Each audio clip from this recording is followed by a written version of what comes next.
about like incorporating like an orientation into my set, but I have not like written an orientation yet. So, you know what I'm saying? Tonight we just gonna get poems.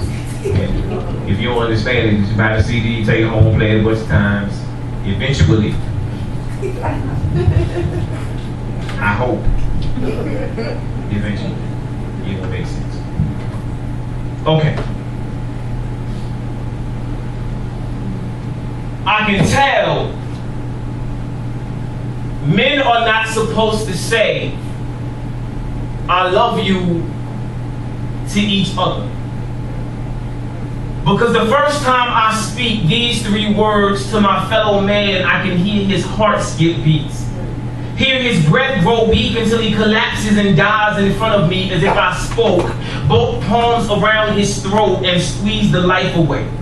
Into a silent procession, to and from the open casket where his body now lays, seeming at peace, but that's just makeup for a vessel gone empty. I stare back, perusing my book of life for signs of homosexuality, and it's apparent that many men confuse love with sexual expression. Thus his pupils become question marks that spark conflict internally, like he don't got gay. Relatives who love him in spite of his ignorance and arrogance to assume that even if I were, he would be my type. And he makes every attempt to step out of this light now, penetrating his consciousness, but my voice walks with him out of the venue, down the streets, hops into the back seat of his car and repeats, I love you.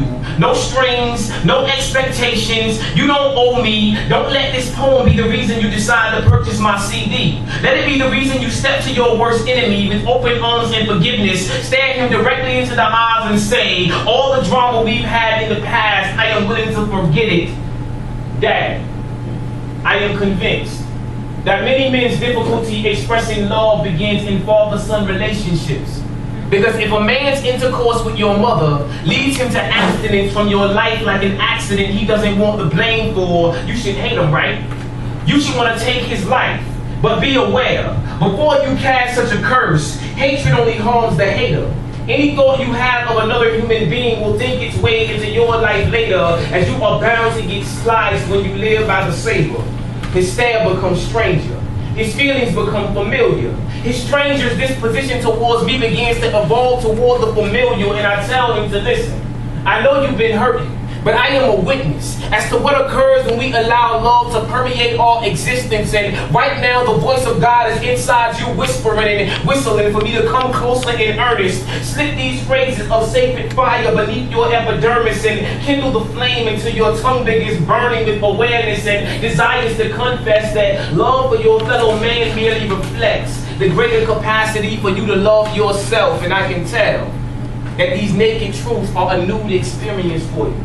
But it's okay, as we were all born that way. And what did you think would happen when you were raised from the casket of living your entire life believing that you were a disaster, an accident, a bastard, to be born again on the path to becoming a master? Peace.